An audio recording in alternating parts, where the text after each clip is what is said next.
So now we gonna get into this oath. So in front of you guys, I have an oath. And this is just you oathing in that you're gonna keep it 100 with everything that we are gonna discuss and talk about today. Don't hold back, and we just gonna let it all out. So on the count of three, y'all gonna all say this together or try to say this together. One, oh, and in the blank, you just say your name. 1, 2, 3. I, Santa, swear to keep it 1,000 at all times and only real when speaking to the Queen of the truth on this Tuesday. I promise to always choose the ugly truth and never the pretty lie. And that's how period. And just like that, we get that thing just like this. So, y'all, I have known these three special people around this table for a long time. So I just want to get into introductions first. And, you know, who you are. You know, you can give a little bit how we met. And, you know, just you know, why you hear things like that. So I'm going to start with Miss Brittany. Hey, y'all. My name is Brittany, like she said. I know Tay because she's my line sister. So down since spring 17. A little bit about me. I have my background in social work. I have my master's and my bachelor's in social work. And yeah, is that all I need to know? Yes, ma'am. I mean, that's fine. That's fine. We'll go on to Miss Santa. Who are you? What brings you here? How do you know Miss Tayway? Okay, so my name is Santa, and like everybody else here, I actually know Tay from TSU. I didn't know we were all TSU alum. So. Yeah, TS. You. I thought you knew. Come around. Okay. But no, my name is Santa, and I also got my bachelor's in sociology from TSU with a minor in psychology. I am currently getting my master's in mental health counseling at Northwestern. And I currently work as an LCDCI. Okay, gang. And for my last person, What's good, everybody? say the best for last. Yeah, I guess. Look, Izzy Baker, fake comedian, podcast host, educator, mental health podcaster, mental health advocate. My podcast is for mental health conscious millennials with unpopular opinions and dark sense of humor. And yeah, we every Thursday with it. Okay. So if y'all not tuned in there, where they can find it again? You can find PSA Podcast on YouTube, P.S.A Podcast on YouTube, Spotify, Apple, Podturn, a lot of places. Pretty much anywhere you can listen to a podcast, you'll find it. Okay, so that's on period. So, like I said, we about to get started. Y'all, this is well, first of all, I want to let the listeners, everybody that's on you guys live, this is, we are going to be discussing mental health and suicide because September is Suicide Awareness Month. I wanted to touch on mental health just because it's something that people, and I feel like everybody experience in some kind of way differently every day. So I wanted to do mental health. And this, like I said, suicide. It is Suicide Awareness Month. And I briefly want to touch on suicide because I also feel like that is something that is not discussed a lot. So, like I said, we have Brittany, we have Santa, and we have Izzy. And we're about to get into this beautiful interview. I'm so excited. And so, I like to do the definition first. So, what is mental health? It is a person's psychological and emotional well-being. So, I'm going to just start out with going around. I'm actually start with Santa. And what is mental health to you? Mental health to me, I mean, it's basically just everything at this point, you know, because if your mind isn't right, your body can't be right, your spirit can't be right. It's taking care of those thoughts, those emotions, those feelings that you have that we kind of just, you know, push down as we get older because we don't want to deal with it. Mental health is bringing all of that back up, taking care of that and prioritizing that, just like you would any other health. Okay. Mr. Izzy, I want to ask you the same thing. What is mental health to you? Pretty much basically exactly the definition you said. Also, another definition that I typically use for my show is that one, as well as how we, you know, the study of how we act, think, and feel. And unfortunately, I think a lot of people misinterpret mental health and they mistake it with mental illness. Okay. So they typically worry about all depression, schizophrenia, anxiety, but it's how we act, think, and feel. And a lot of times I think we think that you have to have a certification to talk about those things, and you don't. And so for me, it's all about just opening the door for the conversations and having those intense conversations. And, you know, everyone handles their mental health differently. You know, some people, you know, need that person who, you know, is, you know, oh, you got it, you can do this. And some people want the raw, uncut truth. So you have to know who you're dealing with. But anything with mental health, especially in this where we are right now, is gonna be, you know, on the fence and kind of taboo because a lot of people feel like it should be one way. Correct. And with everything that I do, not even just my podcast, I just believe in unconventional ways of reaching people. So, Right. Okay, I like that. Y'all summed it all up. I really need to write all that down so you know that I can have it. But so like I said, we about to get into these questions. We had the definition, the dictionary definition of what is mental health, and then I had Izzy and Santa's what is mental health to them. So my first question that I have, Brittany, I'm gonna ask you, what are some mental health signs? I think that kind of goes into what Izzy said earlier. People get the mental health and mental illness aspect confused and mixed up. So I think mental health signs is like how you view yourself. Is that a positive light? So if your mental health is in a positive state, that means that you view yourself in the world in positivity. It doesn't mean that you think everything is positive or you think everything is like all roses, but you also have a positive way to look at things. So if something happens, doesn't mean it's the end of the world because you are well-rounded in other ways to like overcome obstacles. And I think that is mental health or positive mental health. Okay. So yeah, I think that's the difference. I'm not gonna lie, I kind of wish that I would have put that question. I really kind of want to throw that in there because I didn't even think to differentiate mental health and mental illness. So actually, I kind of want to backtrack because I feel like some of my questions may get a little confusing. So Izzy, you kind of already just summed up, you know what, but can you just break it down like a little bit more, the difference in both of them? Because actually I need to understand myself because I think that I put a lot of these questions as them together. Mm-hmm. So I'm gonna just backtrack. Or if y'all want to piggyback on anything that he said, because that's why I brought y'all here. I'm here to learn too. So the difference in mental health and mental illness. Okay, so I'm gonna kick it off, and I want Santa to go next because she's actually in the process of getting her stuff. So I think it'd be good for someone who's an advocate who's not, because I think society feels like only people who should be advocates are people who are certified. And and all of my guests, well not all, but I have a lot of guests that are either life coaches, therapists, and all of them say they love the fact that I'm not, as far as in school for that or none of that, because they said you need more people who are just like everybody else. Not saying that the therapists aren't like everybody else, but sometimes you need to have the conversations like this because unfortunately everyone still is not an advocate of therapy. I done had 2 different therapists, so I'm obviously an advocate for that, therapy and counseling. So I think that we need to have stuff like this to where, okay, you know, which is gonna be an episode later down the line for me coming up, but I think the difference again with mental health is just the study and the being aware of how we act, how we feel. So our emotions, how we think and where is our mind at today? Why are we acting like this? That's why my tagline for my show, I say the other side of mental health, because I want people to know there is, you know, although we mix up the two in society, I want to make sure it's clear this is a different approach to it. Mine is more so from the angle of critical thinking. So mine is perspective based. I feel as though I'll have these intense conversations, but I try to get both sides of the ball, and then obviously when I have my guests, we can kind of go back and forth off each other. But again, like I said, there's a difference between spreading awareness of mental health and just having people knowing the difference of what's going on with you, like how you doing, and then saying, okay, I have this. You know, I have schizophrenia, I have anxiety, I suffer from depression. Because everyone has mental health, but not everyone has mental illness.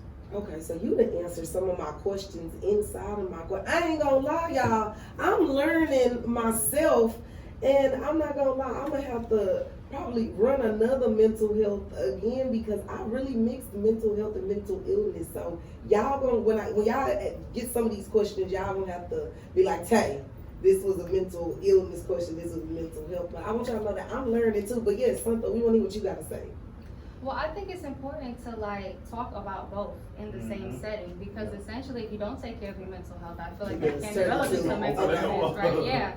I like what you said about like you don't have to be like a mental health practitioner or, you know, a clinician or anything to like deal with mental wellness. And you think about it, like we all have to, in any job we go to, I feel like we all have to get trained for CPR, right? Mhm. Not because I'm a doctor, but because I breathe, and I would like the next person, you know, to breathe as well if I see them not breathing.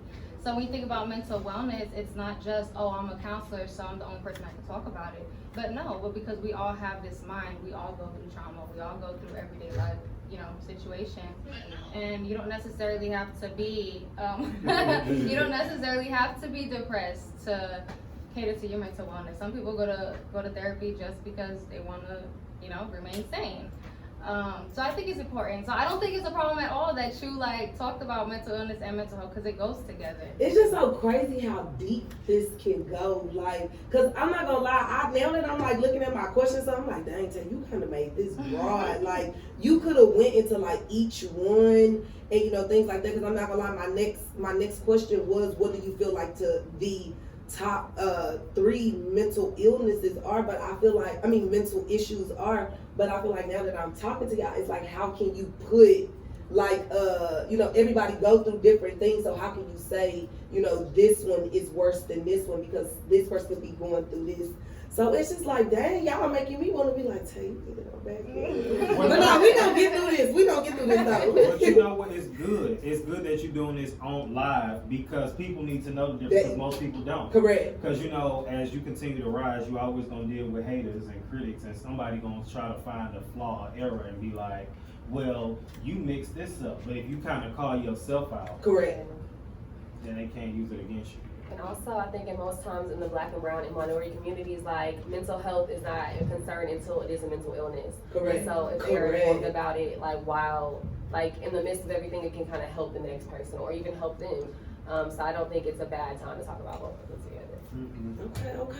Okay. So then I kind of want to like, I guess, redo this question when I said, what do you feel are the 3 top mental health issues? So I guess I want to ask you guys, which ones do you guys hear about the most, and could you discuss them? Oh, y'all looked at me. Who want to go, or do I need to call the name? No, I feel like it, I don't know, I kind of feel like it really depends. Like you were saying, like in the population, you know, it depends on like, who you're working with, but it's also like, are you asking like what's the biggest issue with just Okay, because like for for instance, I know for me, like when I had put, what do you feel the 3 top mental? I know I hear about depression a lot, PSTD, and anxiety. Like for me, if I had to say like, what do I hear the most? Them the 3 that I just hear all the time. So I'm just like, you know, so I'm just like, can y'all like break down, you know, like why? And it's like, I'm still not trying to say like why are they the top 3, but like, I guess why do we hear about those the most? And it's such a long line of, you know, mental issues. I think those are because it's like a trauma response. So a trauma happened, and then down the line, those things kind of occurred as a consequence or as a reaction to those things. But overall, I think they all fall under the trauma border. Like PTSD is a trauma response. Anxiety and depression could be because you experienced something before and it caused a traumatic experience for you. Right. So I think overall, everybody lives life and they live life differently. So everyone experiences trauma. And I think a lot of times people diagnose themselves as, oh, I'm depressed because I feel sad right now. Yeah. And they overuse those terms. So people are like, oh, I have depression, or I have anxiety, or I'm bipolar. And it's like, who diagnosed you with it? Like, people use these terms overly because it's the popular culture, or it's the known culture, or the known names, but ultimately there is a multitude of different names, but it's just those are the headlines. People feel like, oh, I can identify with 2 of those characteristics on that. Right. But I think it's just a misdiagnosis mostly. Okay, so what you saying that there are another, like, a long list of them, what are, you know, some more? I'm not gonna lie, them like the top 3 that I know. You can list off some more, you know, mental health. Like different diagnoses? Yes. Well, I wish I would have bought my DSM. There's like schizophrenia, schizoaffective, like there's like multiple dual personality disorders, there's different types of things. So it's not like it's literally like a book full of diagnoses, literally, and it's pretty thick. All types of addiction disorders, co-occurring disorders, like it's a bunch. I was exactly what you said is what I was thinking. Like the reason why we hear about depression, anxiety, and PTSD so much is because, you know, you're saying like, oh my God, I'm so depressed today.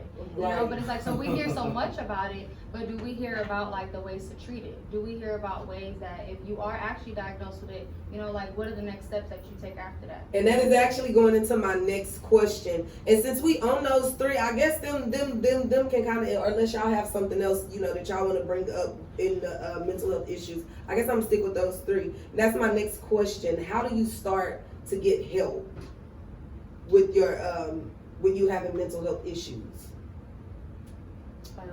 I think. Okay, I think first step is just acknowledging that you do have an issue or that you are not 100% feeling well.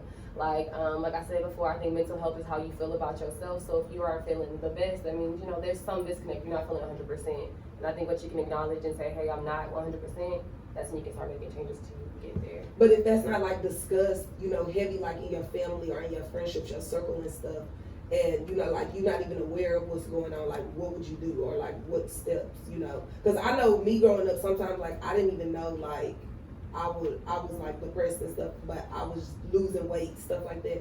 So what do you do? Like, I mean, you just have no idea. And that's funny that you say that. So before we get to that one, I was gonna say earlier you talked about like the 3 different like types of anxieties and depression and stuff.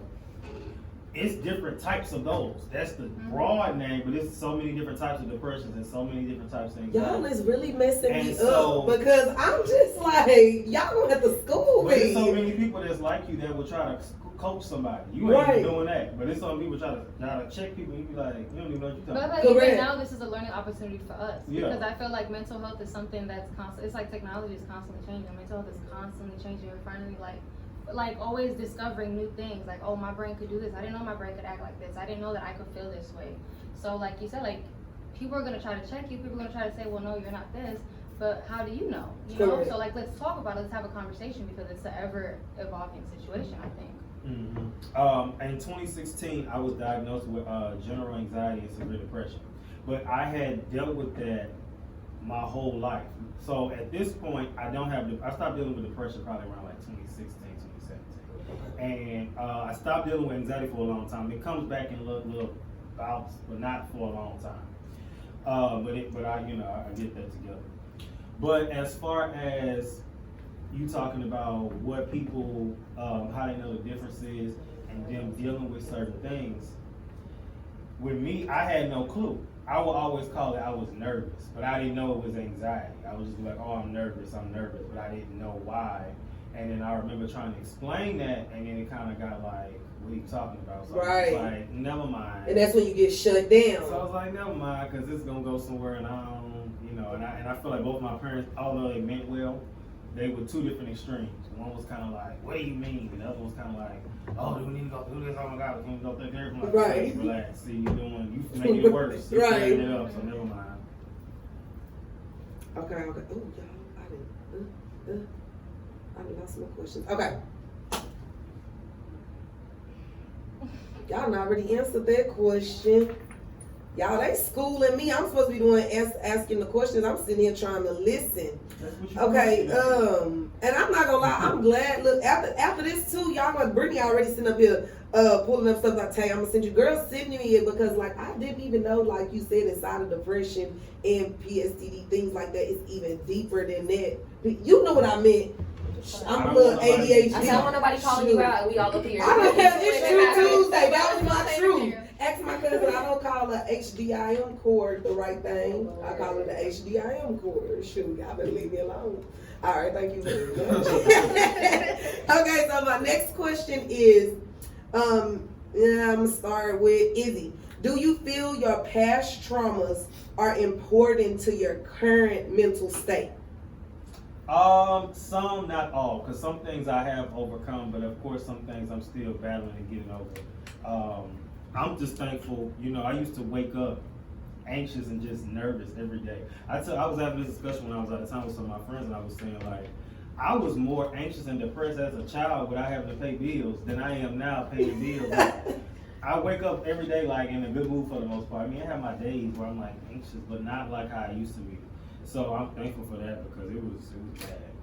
But definitely some things have affected me to where I'm still trying to, it may come out in an emotion. Maybe it's anger or maybe, sometimes people turn up on people because they didn't been attacked by somebody and they like, oh, I let them get away with that as a kid, but as an adult, you're not gonna get away with that. So it's endless. It's an endless conversation. We be here for days talking. Okay, so then this just popped up in my head too that I want to ask. Because it says, do you feel your past traumas are important to your current mental state?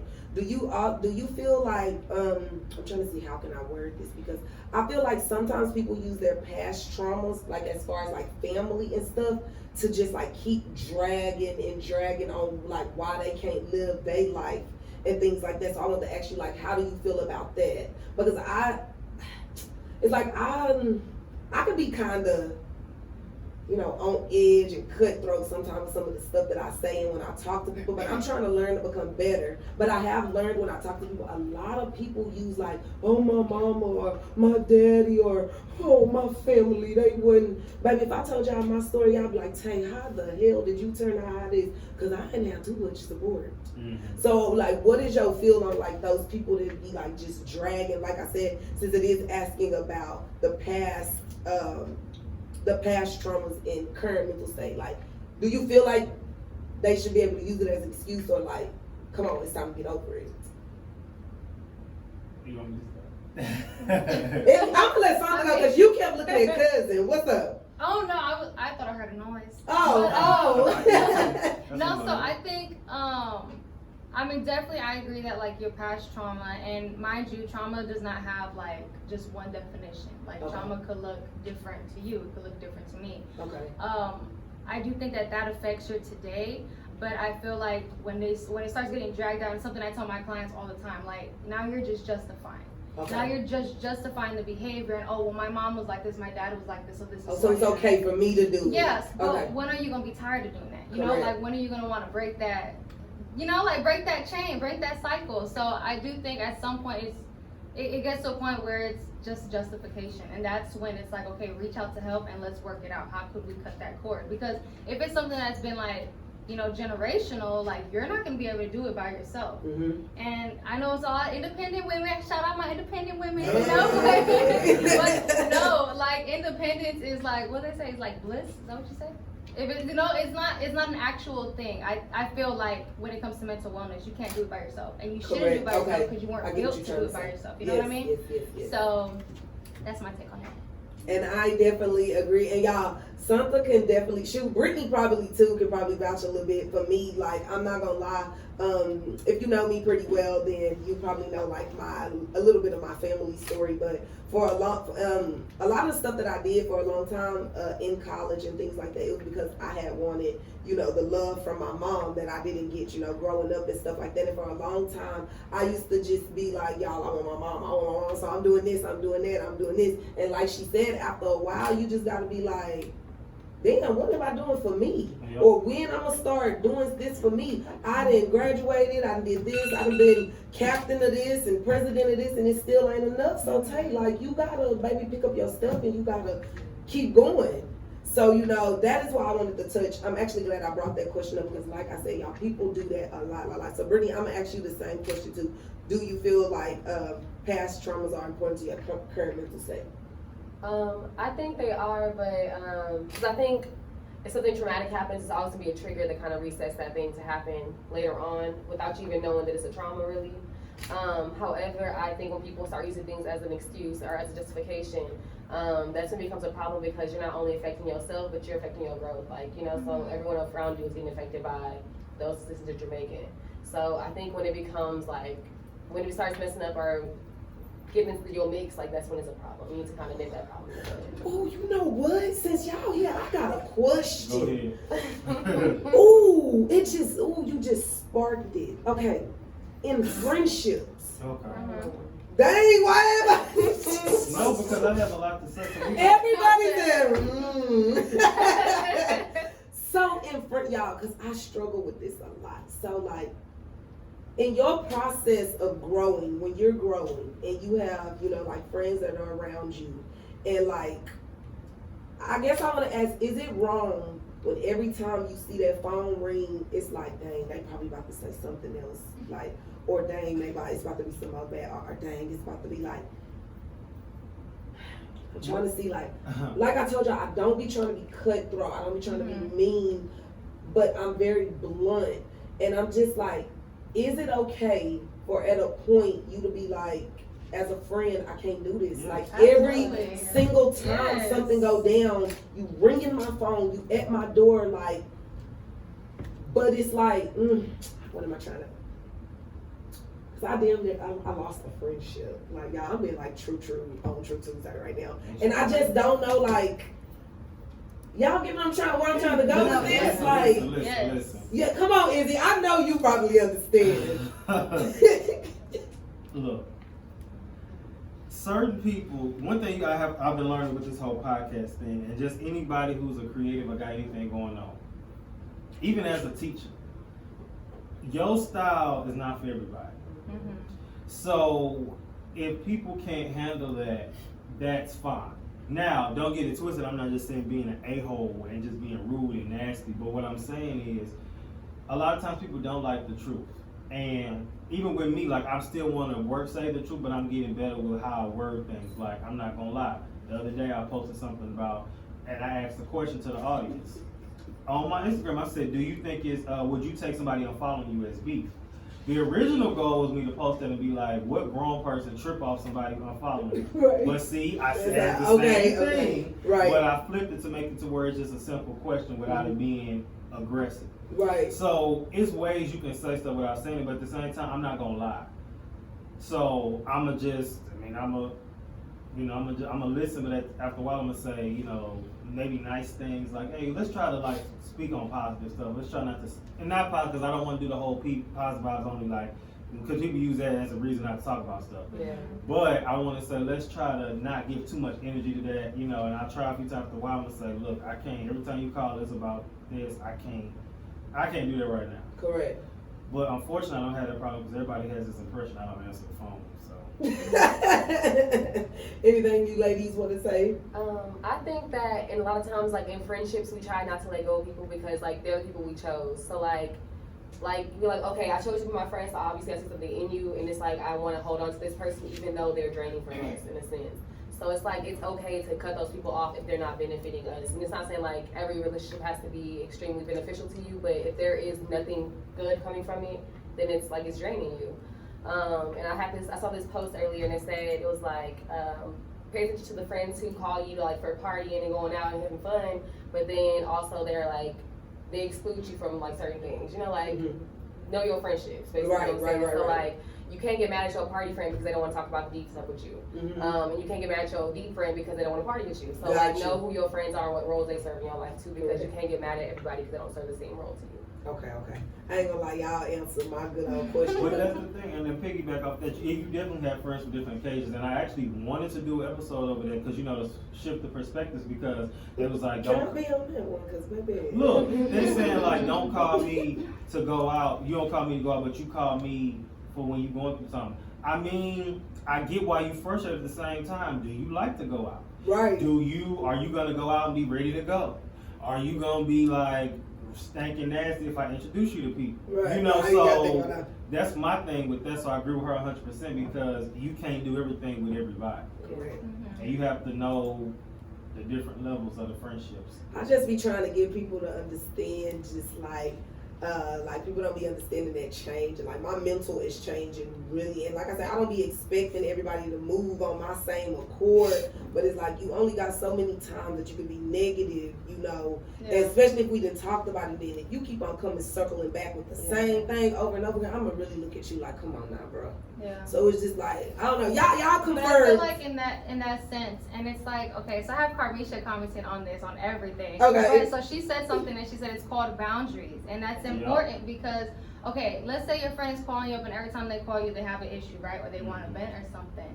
But if you are not in that capacity, if you are not in that space to accept that, then there's no help that you could do. I have a client told me once, he said, Miss Anta, if you're not no good for yourself, you're not no good for nobody else. Right? Because my clients be talking to me like, I learned from them. And I'm like, that's true. Like, you cannot pour from an empty cup, right? So it should have not, or it shouldn't get to the extreme of like, okay, I gotta cut you off because you're not there for me. No, but my emotional bank account is like almost bankrupt, and I don't have anything to give you. Like in this space right now, I need to sit by myself. Like I need to sit in the stillness and the silence. Yeah. Y'all have to see her, but you have to sit in the silence. You sound like Kurt Franklin right now. So it's just setting up boundaries, and that's that B word that nobody likes to talk about. Right. So And I It's really like that. important. And speaking of posts on Instagram, I had seen a post on Instagram not too long ago. They was like the friend that be like, "Hey, do you have mental space for me to, vent Drop to this you? off. Yeah." Okay. Well, I think y'all for answering my question, and then we're gonna get back into these. Or did anybody else have anything else to say? Y'all, I'm really enjoying this because I'm learning. Like, oh my God, I'm gonna listen to this. I also want to drop this in here. Like, I feel like you should also pay attention to the friends who like always vent to you, but when you have to vent to them, it's That's how they crazy. drive. That's Like, crazy. that's a big thing too, because like, okay, I understand that you are this friend for that, but if you're always saying, hey, I'm dumping this on you, but I can't ever release anything to you, like, that shows me you're only one-sided friend. Yes. So I think that a lot of times we're not aware of that because we're always the strong friend, or we always the friend that's like taking on everything. And a lot of times, like, we don't have that release. So I do say be cautious of those relationships because also they're going to be draining. yeah. And I want to piggyback on what she said because, y'all, like I said, I keep it 100 on the show. And I had lost one of my closest friends last year. We are friends again. But I'm not going to lie, it wasn't even her coming back to me. I honestly went back to her and I had to tell her, I said, thank you for leaving me.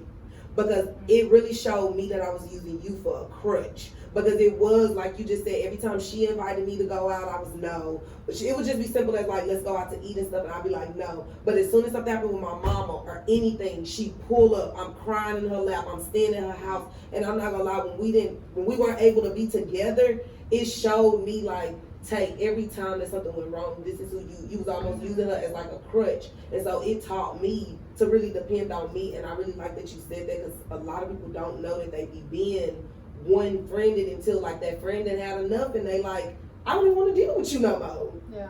So, okay. So now to get a little deeper into the questions.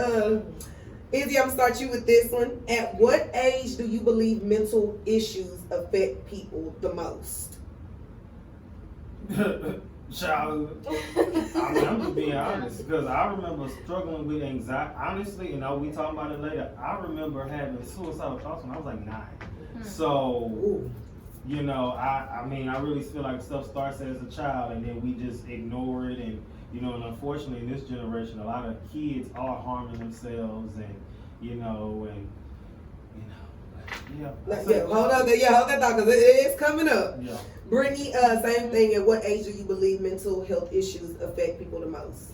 I'm gonna say what he said when you're a child, because I think mental health affects your learning capacity, and once that's kind of affected, you can't really do anything as you should be. So everything's kind of delayed or altered. So I think mental health and just mental health illnesses, also mental illnesses, are important as a young child. Okay. And then, shoot, I also want to ask that question because I forgot to put that on here. Well, none of y'all got kids. Or do y'all that I don't know about? No, I not yet. don't know about. I got 2. Dang, I will ask you. Girl, ain't nobody talking about no dog. Look, let me hush because somebody posted the other day, my dog is my kids. Exactly. But, well, I guess I can still ask y'all this question. At what age do y'all feel like parents should start discussing mental health with their children? I think the moment your child is able to tell you how they feel.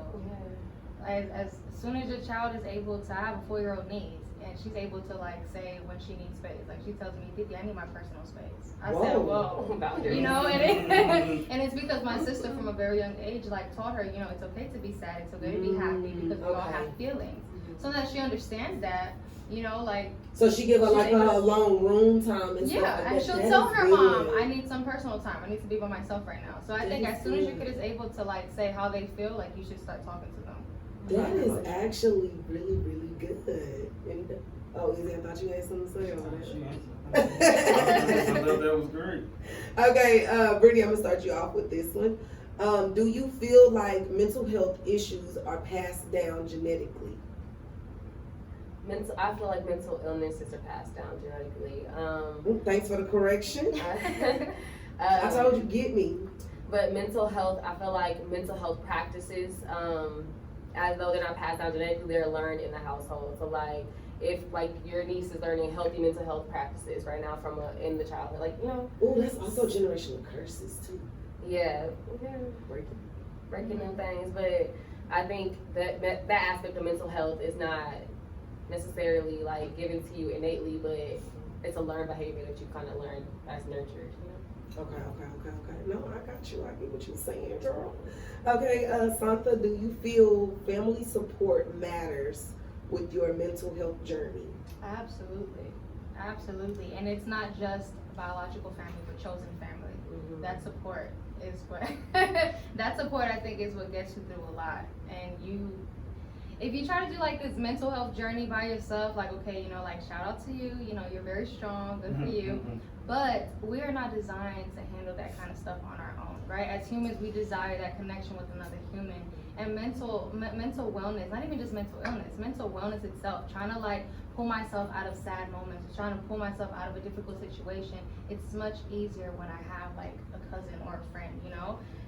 Try to like pull like a big bag of rocks, I don't know, like by yourself. It may be easier if you have somebody helping you, right? You can't do that by yourself. Correct. So I definitely think family support is everything when you're going through that. And I just want to piggyback and say something on that question too, y'all. I really do feel like family support do matter, because if y'all know Tay, I was the queen of like 10 toes down. I'm gonna do this by myself. I don't need nobody. I got this. But I'm not gonna lie, y'all. Since I have changed and I am blossoming, baby, when I be ready to cry, I'm calling somebody. Y'all, come on, I just need to cry. Like, so I'm not gonna lie. It is good to have that support. Izzy, same thing. Do you feel like family support matters with their mental health journey? Yes, absolutely. Family, you know, friends, all of that. And again, that's kind of the purpose, I feel like, of my show, because again, I'm not a professional, and I always put in my bio, I say most episodes, this is not a replacement for professional help. So please don't come here thinking I'm trying to, you know. Right. I give tips that I find, and we dissect them together. Correct. So it's not like I'm just saying all the time. Now, I will say if a tip come from me, and if it do, it's because I know it worked. But I always say, it's just me. But I definitely think so, and that's why, like I said, I like the way I do my show, because I am, in the eyes of most people, they're like, oh, you're just a regular person. Mm-hmm. You know, and sometimes people feel like therapy, I don't, but people feel like therapists are like superior to them. Mm-hmm. So they feel like, in a sense, they feel like they're looking down on them. Or like, you know, oh, I'm the expert, so let me tell you what you need to do, and I'm gonna listen to you, versus hearing it from somebody like that's in your eyes on the same level. So it's like we just having a conversation, and we just talking about some stuff. We can agree to disagree, but as long as, you know, standing in your perspective of things. But as long as you have people who are open to hearing what you have to say, I think that's good. Even if y'all don't agree. Because me and my mom don't agree on a lot of stuff. But we can just, we learn to accept that, you know, we can just agree to disagree. Okay. So y'all. And I think, just really quick to piggy off of you, like the misconception that like your therapist or your counselor has all the answers. Like, no, I wish, you know, like I wish, but I don't. Know everything. Yeah, and it's like a therapist's job or a counselor's job isn't to go and fix you, because one, we can't fix what's not broken, right? And you're not broken, you're healing. Mm-hmm. Our job is to sit, like, literally just like simply guide you in that process, and it's like, okay, let me help you find the answers for your life, and then I'll go and find the answers for my life, because I don't have the answers for you. Right. So I definitely agree with that, like going to anybody that's going to be supportive of you, and not just thinking that, okay, I'm gonna go to therapy. Because I had a client tell me, okay, so what do I do? I don't know, what do you do? You know, like, let's talk it through. What do you do? Bro, they be thinking you just they gonna walk in and you go, One therapist on my show, shout out to Candice, she said if your therapist doesn't have a therapist, don't go to him. She said because she has one. She was like, and another therapist that I had on my show was like, I have a therapist. And so they're doing therapy, and then they have their own. Right. So, you know, I think that's good to know that, because I was like, I would have never known that if they didn't say it. I ain't gonna lie, y'all probably gonna laugh at me, but ever since I watched that show on Netflix, y'all know that flight one, Oh. Manifest. Yeah. Ever since I watched that show, y'all, like, that's why I'm not on that 10 toes down no more, y'all. We really all connected, whether we want to realize it or not. Like, I'm not, listen, really looking like, dang, come on. We really is, y'all. I'm not gonna lie. When I watch TV and stuff now, I don't, like, I look at the bigger picture of everything now. Because I'm not gonna lie, a lot of the stuff, this is a little bit off topic, but a lot of stuff that the government doing, they couldn't write in the movies. Y'all just not paying attention. But that's there nor there. But when I watched that movie, it's just like everything that y'all saying, like you said, when it comes to mental health, you cannot do it by yourself. Mm-hmm. You need somebody in that left seat, that right seat, that front seat, the back seat. You gonna need somebody to something. So it's just like, okay, so we're gonna keep it going because I want to get into suicide, y'all. We done already been talking for almost 45 minutes. It's a little toasty in here, so y'all, we about to kind of start so we can get through these things. So my next little segment is still mental health, but I wanted to get a little more about y'all. Izzy, you kind of told us a story, but did you have any more stories of mental health of your own experiences? So like I said, I wasn't diagnosed until I was 22, but I had those battles as early as 9. And I want to say, I think it was my parents' divorce that kind of opened the door, and then other stuff just happened throughout. I will say this, my mama made a comment one day. She thought she was making sense too. She was like, every child wants their parents to be together. That is absolutely not true. Because I do not want y'all to be together at all. So that's not true. But I think for me, it was just the struggles of, and me being the class clown that I am. It's always like, like how Robin Williams committed suicide, and it's always the people who are laughing and grinning all the time. So nobody had a clue with me as far as my suicidal, bouts. And then unfortunately, one of my close friends actually committed suicide 3-4 weeks ago. Oh no. So, yeah, it's definitely a thing. But, unfortunately, I look at it like, although he's no longer here, a black man who never talked about it, actually having conversations, he will always be like, I don't see why people do that. So, the irony. But it's just more so when he did that, for me, it was just like a message to keep living. And I say this all the time, and I know a lot of people didn't watch 13 Reasons Why. I actually really like that show, and I agree with what Tay says, but I see the other side too, because I'm anybody who knows, they know I'm kind of cutthroat, kind of. But boy, you worse than me. Listen, she said, I'll get kind of cutthroat. I don't want to hear that. And sometimes you'll say stuff like, you going through the same thing again. But in the same breath, so from that aspect, I get it. But like Hannah Baker, white girl, high school, the stuff she went through as a black man, I would say it's not that deep. But in the same breath, I can't tell nobody what's affecting them. So that's the thin line. But I think it was still a good way of showing people like, this is what happens after suicide. Although when you're having those suicidal moments, which I broke down in my episode recently, it's not selfish. But a lot of people, older people especially, think that it's selfish. But with her, the aftermath of it. And at that point, I was over suicidal thoughts. But even though I was over it, that show really put the nail in the coffin, because I'm like, the aftermath, how her mama was. Right. How her, nobody was the same after that. So I couldn't do that, but now, I see both sides. I definitely was there one. Okay. Same thing, Santa. Do you just have like an experience of your own that you would like to share? And how did you, cope and, keep going? So I can't like pinpoint just like one. I mean, I guess like one actual big one. I've never been diagnosed with anything. I do go to like my own therapy. And here at the age of 25, I'm like barely starting to reflect on things about me that I thought were normal because they have been normalized in my community. Right. That my therapist had to call me out, and she's like, no, that's not normal. Let's work on certain things. I think just in my own mental health journey, period, the idea of like people pleasing and thinking that was a regular thing, like making sure everybody else around me was good before I was good. Correct. Not knowing how to say no because I didn't want to let anybody down, right. And how that affected my mental wellness, like imposter syndrome, the fear of failure, and all of that stuff created all this anxiety that I had in school, and even now, you know, trying to finish my master's. All this anxiety of if I don't finish it, am I a failure, you know? And a lot of people, when you say mental wellness, they think straight, like you said, depression, anxiety, PTSD, like the big things. But it's the small things that matter too, because Right. if it's not treated, if it's not addressed, it could become something bigger. Yes.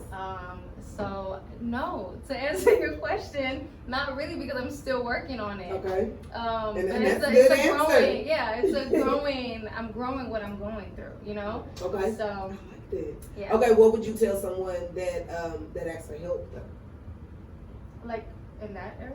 Well, okay, well, nah, because you didn't really give an experience that you went through, so never mind. Brittany, same thing. Do you have an experience of your own that you would like to share and how you overcame it or kept going?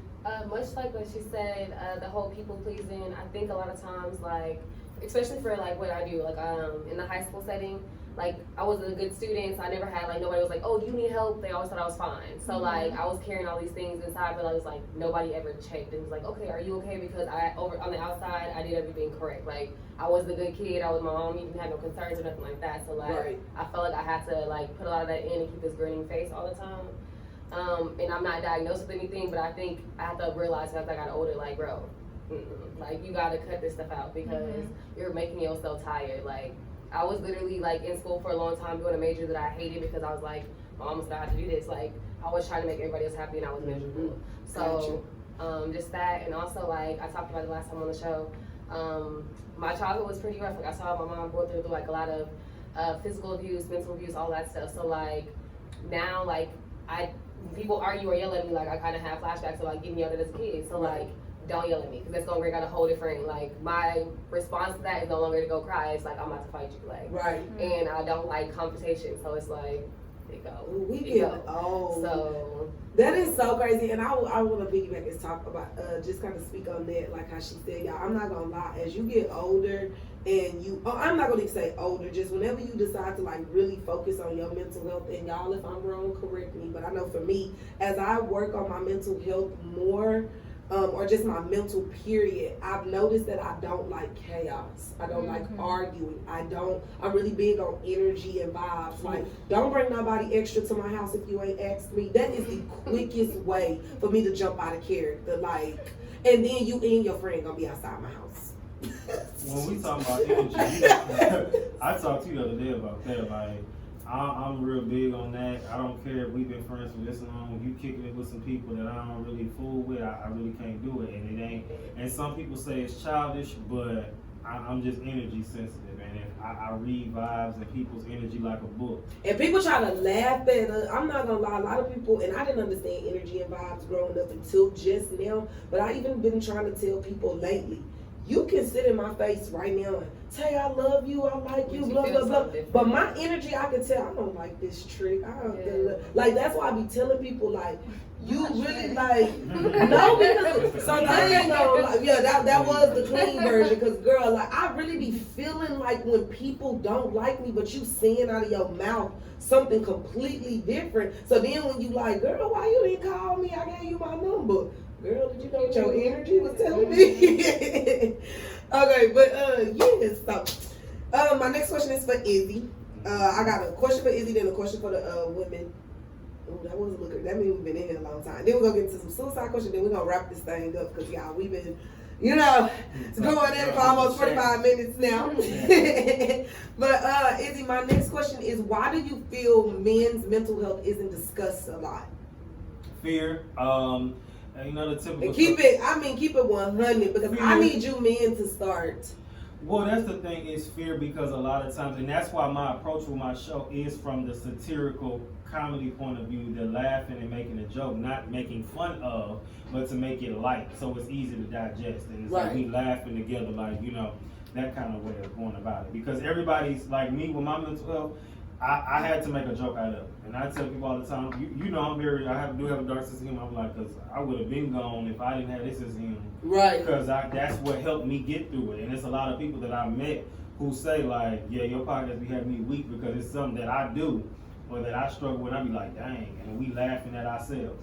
You know, so I think you have to know the approach, but I think a lot of times it's really just fear of being judged, the fear, oh, you soft, you weak, the stuff you hear all the time. Right. And I think a lot of times too is just like, oh, I don't need that, I need God, and that's it. For me, I believe in both. So I believe that, you know, the therapist, like she said, is not to fix you.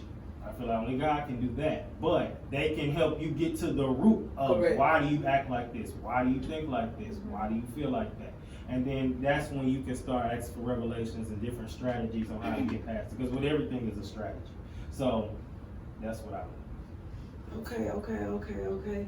And then another thing I noticed that men use a lot too, this just popped up in my head. Why y'all always find demons? Look, they the demon. No, but for real.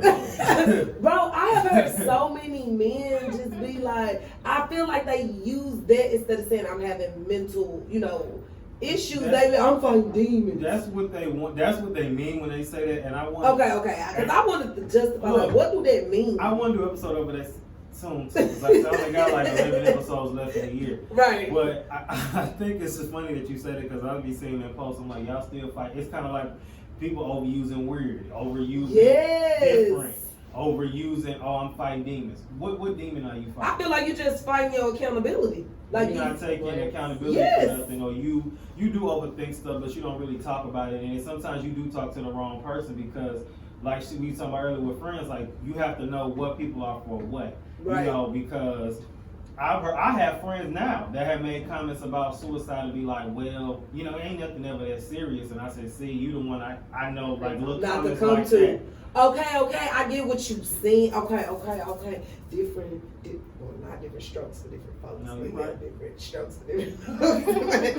Okay, yes, I had to bring that up because I think men always say that. Okay, so my question for my ladies, I'm gonna start out with something. Do you feel like placing strong in front of woman? How do you feel about this? Because I'm not gonna lie, I got a little short story, y'all. I'm not gonna even lie to y'all. I work at Worthing, and it was a Caucasian lady in the class, and I was coming in from lunch and she was leaving, and I don't know why, but I guess I caught her by surprise, and she was just like, oh, hey, and I was like, hey, how you doing? And I don't know if she just wanted to say something to me or what, but y'all, she was just like, you're such a strong woman. And that was it, and I was just like, okay. Did you know no, I didn't, and I was just like, that was no, I was just walking in, and so I was just like, I don't know, and so it was just crazy, you know, because I'm asking y'all this question, like, I just really feel like everybody just throw that strong in front of woman, like. Well, that was just God. That was God give you a reminder. But I don't like that, because I'm a piggyback off of what they say, because watch this, why we don't like this. So, damn, we just talked about this today. You think it was racist? No. No, so, Yes. no, so, okay, the idea that, damn, how do I say it? The idea that a strong woman is, or the idea that I want to be a strong woman, right? And a strong woman means that I take care of my own. You feel like it's like we held up to a standard, right? Yeah, like you take care of your own, you're fine, you don't need nobody's help. The idea like, oh, I don't need a man, you know, I'm this, I'm that, or I could do it on my own. No, you cannot. You know, like you can do it for a certain extent and then you're gonna break. And that's just the truth about it. You're gonna break. Being a strong woman does not mean carrying everything on your own. Like we are nurturers by nature, right? We want to take care of everybody.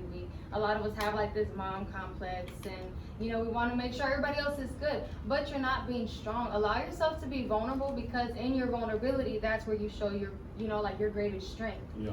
But because we were born, and I can only speak for Latinas because I've only ever been a Latina. You know, in our community, it's like you said, pray it away, or you know, just be strong and keep it moving, right? I believe on the faith thing that, you know, like yes, you pray it away. I'm big on prayer. I'm big on spirituality, but also God equipped these people to help us. Yep. And then also on just the being strong. Being strong, just the word doesn't make you strong. Correct. It makes you cry yourself to sleep, and in silence where nobody else could hear you, right? Like reach out to somebody. That makes you strong. That makes you vulnerable. That makes you like, hey, help me, I'm breaking. Help me, I'm in pain, you know? That's it. What you gotta say? Cause it's so much to say about that. I didn't know that was a trigger word. I learned. Yeah. Now, see, Oh, I'm wait till you learning. get to me. Oh, because I'm I about to didn't know. tell you. That I'm was a telling you, trick. it is.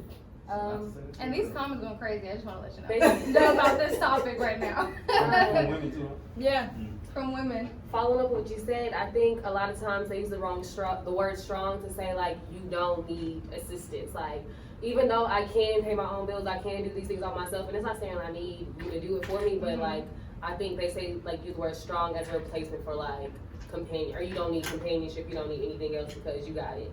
And a lot of times when they use the word like, oh, you so strong, they're not talking about like, they're talking about a specific type of woman. You know what I'm saying? Like when they use the word strong, they're talking about the daintier woman. They're talking about like, how do I say this without saying like? It's True Tuesday, girl. Say it how you need to I'm say trying to it. phrase it the right way. Right. Okay, let's go back real quick. So like, feminism and womanism, we're gonna talk about that just real briefly just to bring it out.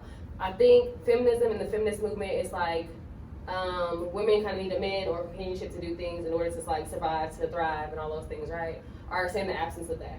I think when you're saying, oh, you're so strong, it's like you don't need a man, and that's kind of like also putting down the man's role. So like in the black community, if you're saying, oh, all these women are strong, that means that the black man is not needed. You know, I think a lot of the times that's when it's so misconstrued, because black women have to be strong because like black men were taken out of the homes, you know? So like for a long time they had to be that. And so now we don't have to be strong. Like there's black men, but like women are so in that mindset of I got it, like I don't need you. And so I think that's why it's a derogatory kind of thing. But Correct. Okay, so my touch on it is I want to run it back to generational curses, because I feel like it's just something that is passed down because you seen your mama say, I'm a strong, I'm a strong woman. Then you seen her mama say, I'm a strong woman. So then, then you see your mama, and then I'm not gonna lie, for me, like when your mama not with your, like when your mother is not with your father and stuff, then you see that. So you, in your head, like you said, strong to you is a woman with no man. So I just don't, like both of them are saying, I don't like it being attached, because like I said, I feel like it's like a standard or like a boundary like that we are put on. So like automatically, if I say Brittany's strong, I know that she has a house, she got 6 figures, she got 2 cars, she got 3 degrees. Like I feel like you putting like a stamp on us, like you automatically got all this stuff. And then like she said, on the other end, with men, I'm going through this on my own. I don't know if y'all seen my story today, but I ain't had a boyfriend in 5 years. And it's because just like But you know what? Going back to the and they just said it. Don't laugh at me. I know. But I'm also like in the comments, like Angie saying it goes back to your upbringing, and then you become the alpha in the relationship. And that is like, my issue. Because and it's like when dudes be trying to talk to me, I be like, dude, if you don't get out my face, and like I ain't gonna lie, today I was just like, Tay, if you don't stop being mean, honey, you just gonna be lonely with your cats. And that's gonna be on you because you being mean, but it's just like, I'm so used to being strong. I pay my own bills. If I can't find a way, I'm making a way. I'm trying, so that is why, y'all done got me hot up in here. Oh man. So Easy, don't put strong on front of woman no more, okay? I don't do it. I just always wonder why was it a Nah, we don't like that. Like we don't like that. I feel like that's just why we have to put labels on things. It's definitely. Okay, so y'all, So since we don't like words, do you like queen? Queen. Well, I think that's a little cringy. I'm not gonna lie. I do it to be funny. I think I say, people hey overuse king, it. hey queen. I just do it to be funny. I mean, I like queen. I mean, good morning, hey queen, or I'm gonna say this. I think some people use like terms like baby, boo, honey, like in excess. So like if I don't know you, like don't keep. My name is Brittany. Like like I don't need you to keep saying, oh hey queen, hey beautiful, hey boo, like every time you talk to me, 'cause that makes me uncomfortable. Like my name is Brittany, address me as such. Like that's it. Like I think it's a little extra, and I think when people try to like when men approach you, they think saying hey queen is gonna give them an automatic pass. Like boy, get out. Like it's cringy. It is. I do it to be funny. Or like if you say something crazy, if I text you, hey king, hey queen, I'm finna tell you about yourself. Like, hey king, hey queen. that's why everybody just have different perceptions and stuff. Because like I said, I had the friendship show, and I didn't know people use sis in different terms. Some people call everybody sis. Okay, but y'all, we getting off topic. We got to finish this up. Okay, so now, if anybody is just now tuning in on 92 Kills app, for the people that's on my live, for the people on something live, on anybody live, we are wrapping up mental health. Well, we just wrapped up mental health. And I have a couple facts about suicide. We're going to briefly touch on suicide. And then we're going to wrap this thing up, y'all. This has been an amazing interview. I'm not going to lie. I have learned so much from them. I came in with these questions. Didn't even get to ask some questions because they was like, hey, no, ma'am. Mental health, mental illness. But we're going to run all this back again because, like I said, this has been a good show. But what is suicide? I actually did not write the definition down. So I'm starting I with did. Look at God. It's okay. So, ma'am, what is the definition of suicide? A suicide is defined by death by self-inflicted injury with intent to die. Alrighty then. So look at that. I didn't even write it, but she got it for me. So the first three facts that I found, and these are like Izzy said, these are facts that I just found. These are, like I said, they not just 100%, but I wanted to ask you guys first, do you know for every one attempt suicide, there are over 25 attempts? Were you guys aware of that? No, but I can believe it. I You believe believe Yeah, it? I can believe it. Okay, I also found this. Do you know that suicide is the 4th leading cause of death? I think I knew that. But there's more to it. Okay, come on. That's why I was asking this stuff. Come on. For ages 10 to 34 years old. So those are like babies, like young people finding themselves. Yeah, I would say a lot of times, like, that's when a lot of, like, mental illnesses start coming up, is, like, schizophrenia and schizophrenia, because people feel the pressure of, like, trying to fit society and their mental conflicts, kind of. So I think you're trying to find yourself at that age. Mhm. Great, and I'm glad she said it because social media don't make it no better. Yeah. Because it used to be midlife crisis, and now they saying it's a quarter life crisis. Exactly. And a lot of people around there 23, 24, 25, 26, and in their mid-20s, the time you're supposed to be really enjoying life, people feel like they should have it together. You should have that 2 houses, Yeah. 3 cars. Right. Me- Right. And see, what you talking about, I ain't gonna lie, Izzy, I want to do a show just on society rules. Because, bruh, woo, man, when I tell you, like, yes, I want to talk about society rules. Okay, so my next one is did you guys know that more than 47,000 Americans die to suicide every year? Or do y'all know anything else? Do I know? Okay. So then my next question to y'all is, why do you guys feel this topic is not discussed much? I think suicide is not discussed a lot because they fear that if you talk about it, it's gonna happen, or if you talk about it, it's gonna put that thought in their heads and go do it. And so I think that's why it's a taboo topic. They're like, oh, if we don't talk about it, it's not gonna happen, but that's obviously not what happens. And a lot of times, like he said earlier, he was like, people, especially older generations, they see suicide as being something that's selfish. And so, like, why would we talk about you being selfish? Like, why would we put these values, or we put this time on this concept if it's obviously that we want you to do? So then do you feel like it's something that should be discussed, or do you feel like it should be kept, like, if we don't talk about it, it won't happen? No, I think it definitely should be discussed because I think more people actually have those feelings and thoughts, but they never talk about them and they don't vocalize it until it's too late. And so I think if you like say, hey, like, today I'm not feeling 100%, I already did think about this last night, and you just have somebody you can talk to or lean on. And then that kind of like decreases the likelihood of you doing that. But if it's not talked about and like you can't go to none of your friends and your family, then you are gonna feel isolated and feel like you have nobody to lean on. So Yeah. I think talking about it opens it up and lets it be like, this is not a norm, but like let's have this conversation. Like if you can talk about sex, you can talk about everything else, you can talk about suicide, bro. So yeah. Correct. And I think the thing with the suicide thing is too, it's not to glamorize it or make it seem like it's something you want to do, but a lot of times with suicide, which I ended up, because I did 2 episodes of suicide, so I did one in like my second season where I listened to this one that you just did. the Black Thoughts. Oh, now the Black Thoughts I did was just kind of going over suicide, and this most recent one was really going over, is it selfish or not? And so as I reviewed an episode by one of the professionals, and it was like, well, by technical definition, it's not selfish, because typically with something selfish, you're doing it for an advantage. In most cases with suicide, you're not doing it because you're trying to advance, you're trying to die. And a lot of people, especially when I struggle with it, I felt like a burden. So how am I doing this for an advantage if I feel like I'm helping y'all out? Because a lot of people who do struggle with that, they feel like a burden, nothing's going right, maybe it's me, I'm putting my family through all this. you know, so I'm gonna just help everybody out. I don't know why when you just said that it gave me a chill, but it gave me a chill. That was just like so weird. But okay, same question, Santa. Why do you feel like this topic is not discussed? Everybody in the comments is saying what's on my mind, the culture, the cultural aspect to it, and the idea that if you are having suicidal ideations and you're crazy, or the idea that you're like that victim and you're blaming somebody, so then your parents might be like, well, what did I do wrong? You know, or what happened? What did I do? What did you do? You know, and just it doesn't have to be somebody's fault. It's just those are thoughts and they should be validated.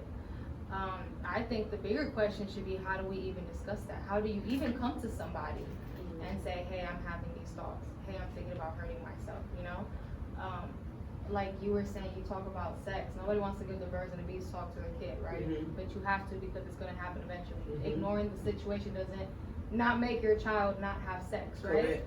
So having that conversation about suicide, One having that conversation about suicide opens that door for them, if they start having those suicidal thoughts, to come to somebody. Because if it's not addressed, if they get angry, if you hurt yourself and what are you doing? Why are you hurting yourself? You know, instead of, hey, why are you hurting yourself? What made you hurt yourself? Let's talk about it.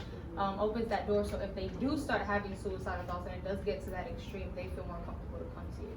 And two, and piggyback off what she said, like she said, culture. I remember I had a friend when I did my first suicide episode a few years ago, and they was like, well, don't do suicide because nobody want to hear about that. So you hear stuff like that, and it's kind of like, of course I still did, obviously, but Right. you know, that's how most people think.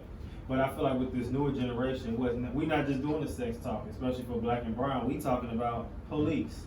We're talking about now mental health and asking, you know, you can come to me about anything. And although the parents would say that, mine especially, it's still your body language and your approach. And as me, I already feel like a burden, and I'm hearing my parents constantly, and being an only child, talking about bills, all these things they going through. Why would I feel comfortable to come talk to you about this, and you complain about all this stuff? So I'm gonna feel like what I'm going through ain't that big of a deal, so I'm gonna keep it to myself. Bro, I never thought about that. Like, you really just made me think about, like, that's probably why, I'm not gonna say, well, that probably is like why kids, because like they don't be having, like you just said, I never thought about the aspect of parents just being stressed out behind all the bills and stuff, so you're not giving your kids that attention, so they start to feel alone. Oh man, that is crazy. I didn't even think about that. Okay, I'm sorry, I didn't mean to interrupt you. Oh, that was it? Yeah, that was it. Okay. So look, my next question. I know, Izzy, you had discussed that you had a friend that passed away due to suicide. Santa, Brittany, y'all have any, I know it's like a weird question, have y'all had any experiences with suicide? Like close friends or anything? Not close friends, but I like did go to school with people who did die by suicide, but thank God, no. Not anybody close to me. Not anybody close to me, but like working at the high school, like as a social worker, it's just like I do kind of see kids who are suicidal or like they have the cuts and stuff in their arms, so it kind of hits like, dang, this stuff is happening like literally in all the communities. Like it's not just like a thing you see on TV or that you hear about or see on social media. Like it's happening to way more people than what you think. So like I think just what I do on a daily, like I kind of see like suicide is like it's a normal occurrence. Like I see it like on a weekly basis. Like it's kids are doing it. Like, you know, like are they attempting it? So I think that it's just it's happening all the time around me, but it doesn't affect me like directly. Correct. Okay. So then my next thing is, the reason I asked y'all that, because do you guys know any like recognizable signs or things that people say where you know it's like a red flag, like maybe we should call them a little more, check on them a little more? Well, again, I don't have my facts in front of me. Baby, it's okay. Right, she do. I'm gonna give it off to her, but I will say this: the unfortunate part about suicide is, I know a lot of times, sometimes people joke about it, but also another sign is there is none. Because a lot of times people don't want people to know, especially as a black man or a brown, whatever. Even, and man in general, really. Because white men be the same thing. You don't want to say that because you don't want to feel like you don't want nobody looking at you crazy. And then we got social media with all the dark sense of humor. And you know, like I think of that one Lisa meme where, you know, they got her, they like, is she a computer operator or whatever, a phone operator, and then it was like, you finna kill yourself over a girl? And then it was like, go ahead and log out for me, baby. So you got stuff like that, and so you have that dark sense of humor.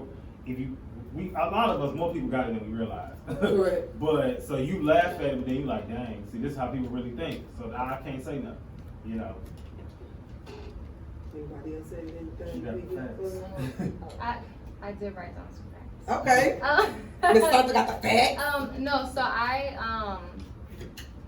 it's stuff that, a lot of things that we would already know, like the withdrawing isolation, you know, when they keep to themselves. The most common suicide warnings are being sad or moody, that long, you know, sadness, even if you're not diagnosed clinically with depression or anything. A sudden calmness, so if you have someone or a friend who is, you know, constantly there coming at you and just moody and everything, and then all of a sudden it's calm. And you think of it as kind of like the calm after the storm, that's when you should be concerned. Okay. The withdrawal and isolation, changing the personality, appearance, or sleep. Showing dangerous activity or self-harm. Experiencing recent trauma or life crisis, meaning like reach out to your friends. Like you said, it can happen to anybody. Like being perfect state of mind, and something happens, and check on that person, make sure that person's okay. Being in a state of deep despair, making preparations to someone who's probably going out to visit all of their family and friends, you know, telling everybody how much they love them, and you know, even if that's way out of their character. And then the obvious, you know, talking about suicide, talking about, hey, you know, I wish sometimes I could go to sleep and not wake up, and things like that. And that's the thing too, when she said, what was it you said? She said something about, you know, people telling people I love you out of nowhere. Here's the thing with that. I told my friends, we gotta get better with saying I love you, because when people tell me they love me, I be like, is everything alright? Yeah. Because we don't say it enough, so I'm like, you good? It is, I don't mean to cut you off, but I also need people to understand this too. I love you do not always have to be relationship. It don't, like, cause I be telling my guy friends, like, I love you, and they be like, and I'm like, bruh, it ain't, oh no, I like you or nothing like that. It's just like, bruh, I love you. Like, I'm glad you're here. I'm glad you're a part of my life. I'm glad I can call you, you know, my friend. I love you. You know. I love you, Ivy. Yeah. I love you too. I had to see if it's gonna work. I also wanted to, Carmisha said, can you touch on the saying, if they don't mention suicide X times out of 10, that means they will not. That's not the case. So meaning, like, someone who's always talking about suicide and you're like, oh, you just do it for attention. I think, correct me if I'm wrong in the comments, but you know, oh, they just do it for attention. Oh, they're not gonna really do it. I know, like, as a counselor, we're taught to like always ask directly, right? Like, are you having suicidal thoughts? Have you thought of killing yourself in the last 30 days? And then the follow-up question is, what's your plan? How are you gonna do it? You know, like, what does that look like? Wait, y'all really like straight out answer that question? Here's the thing. I mean, as somebody who's been to 2 different therapists, so not because I'm, you know, okay. I went to my first therapist. Both of them have been free, thank God. The first one was through TSU. I tell people in all my episodes, or most of them, I say, look into your school. And it was free in 2016. So it's like a lot more schools have made it to where it is free service if you're enrolled. And then being in education, that's one of the professions where they provide them for free. So with that, I remember when I had first went to my first therapist in 2016, I actually still was struggling with suicidal thoughts. And she asked and I said no. Because I was scared that I thought they was going to strap me down and to the white coat. Go to the white coat. So that's why I didn't say nothing. So I'm glad she said that, because that's not what's going to happen for anybody who's like, I don't want to be in the insane asylum and they putting medicine under my tongue. That's just like a, you know, like she said, it's okay, why are you going to do it? Well, I'm going to do it, you know.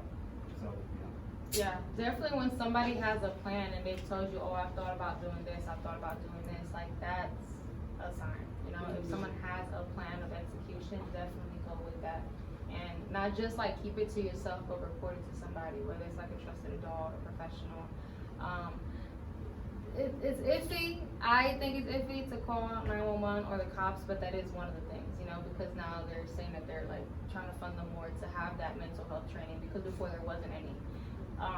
So, you know, reach out to somebody that can help if you can, because that's a lot of burden to carry on your own. So if somebody tell you they're suicidal, they're having thoughts, don't hold that to yourself. Like, that is something heavy.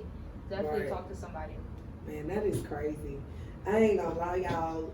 It ain't not nothing recently, but man, y'all them about 2 years ago.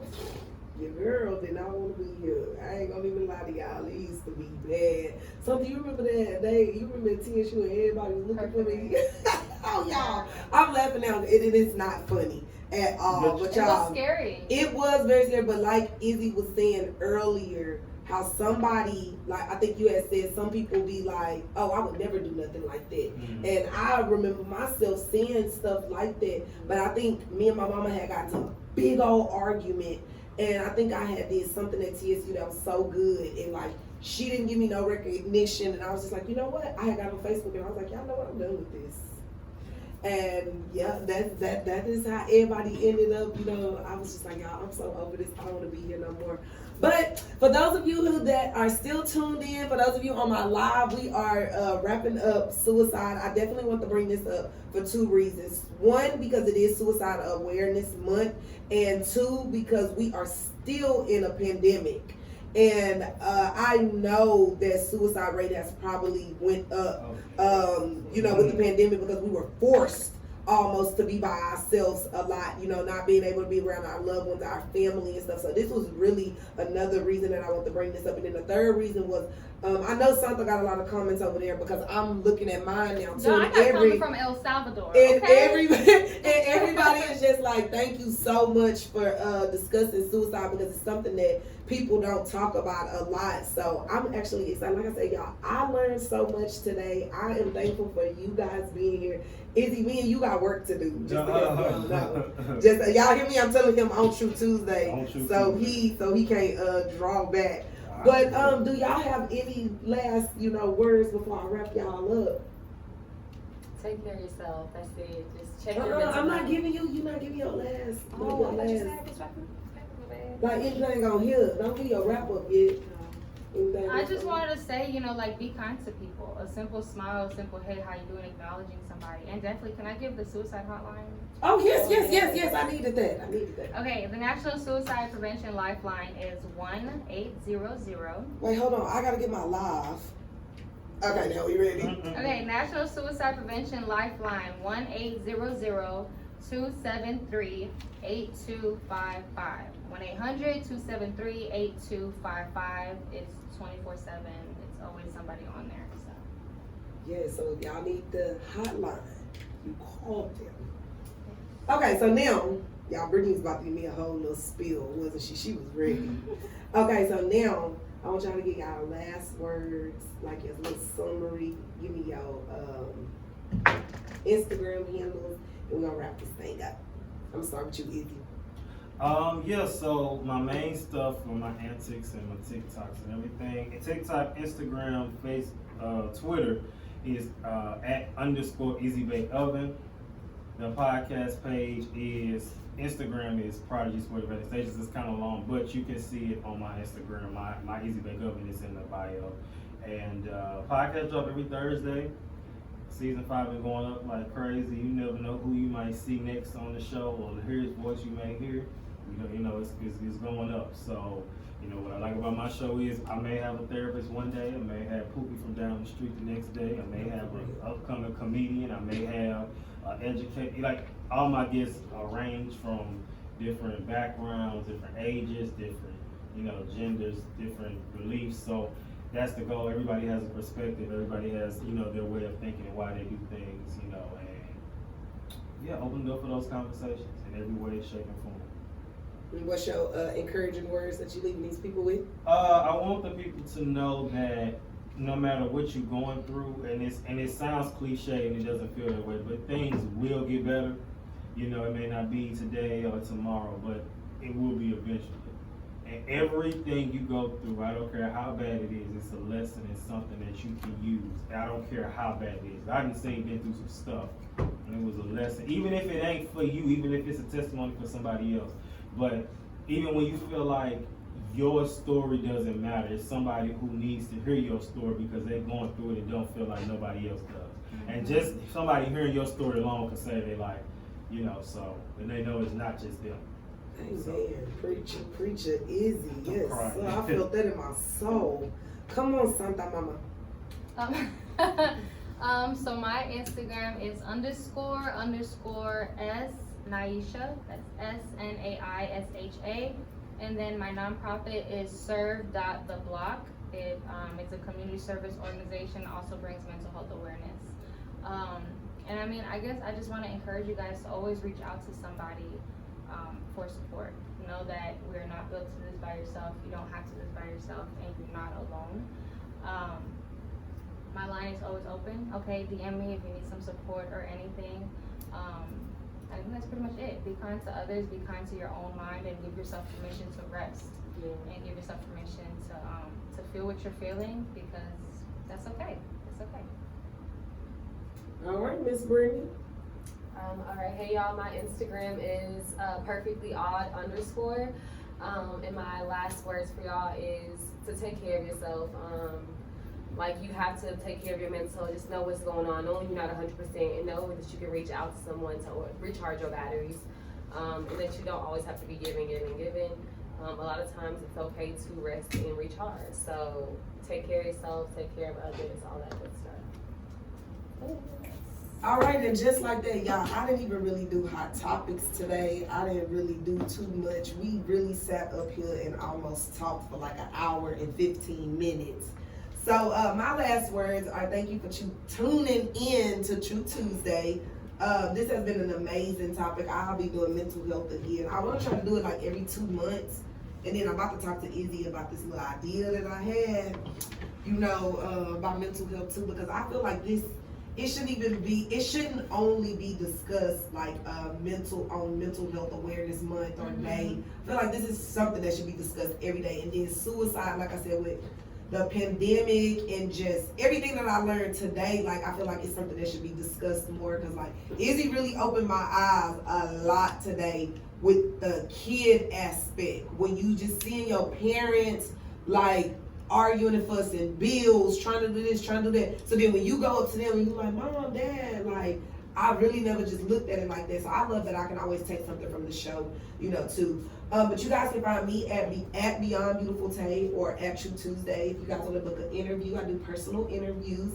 You can book your personal interview there. And my advice or motivation for today that I would like to give y'all is from Janae Echo. You can get stuck in the whirlwind, but you got to keep going. Like, no matter what, you got to keep going.